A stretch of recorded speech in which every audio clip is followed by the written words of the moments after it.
Ciao Rangers! Ecco a voi una nuova puntata di Storie di Rangers. Il protagonista di oggi è lo Shadow Ranger, il comandante a capo della base terrestre della Space Patrol Delta.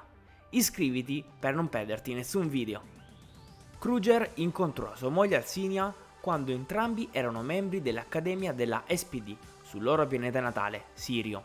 Si innamorarono e si sposarono, ma la loro felicità venne minacciata da Ictior, che in seguito avrebbe tradito la Space Patrol Delta. Anni dopo, l'imperatore Grum invase Sirio con il suo esercito.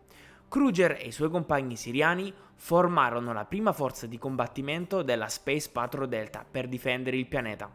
Nonostante il loro coraggio, furono sconfitti e Sirio venne distrutto.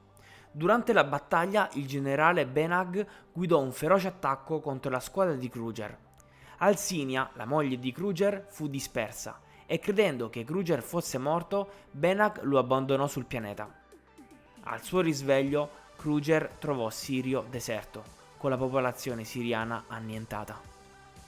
Nel 2001 alcuni membri della SPD furono esposti a potenziatori cellulari durante la creazione dei Delta Morphers, il che alterò i loro geni, conferendo poteri genetici ai loro discendenti.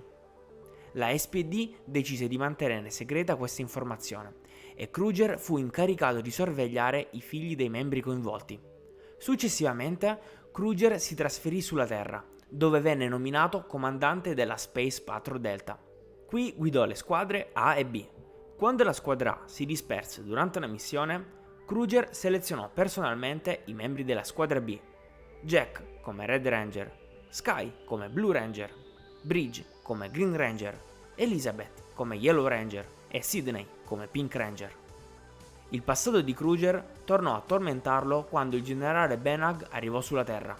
Tuttavia, con l'aiuto della squadra B e di Cat Max, Kruger riuscì a superare i suoi traumi. Cat, inoltre, creò un nuovo morpher che gli permise di trasformarsi nello Shadow Ranger. Gli equilibri della squadra A furono sconvolti dall'intervento del comandante supremo Fowler Beard.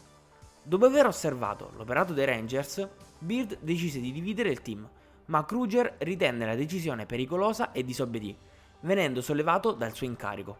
Più tardi, Beard affrontò l'imperatore Grum e fu proprio Kruger a salvarlo, guadagnandosi così la reintegrazione nella SPD. Kruger, insieme alla squadra B, partecipò anche al memorabile crossover con i Dino Rangers. Dopo aver sconfitto l'impero turbiano e superato il tradimento della squadra A, Kruger nominò Sky come nuovo Red Ranger e Bridge come Blue Ranger. In seguito divenne comandante supremo della SPD dopo il ritiro di Fowler Beard, affidando a Sky il comando della base terrestre e assegnando a Bridge il ruolo di Red Ranger. Ma quanto è figo lo Shadow Ranger? Lascia un commento e ricordati di iscriverti.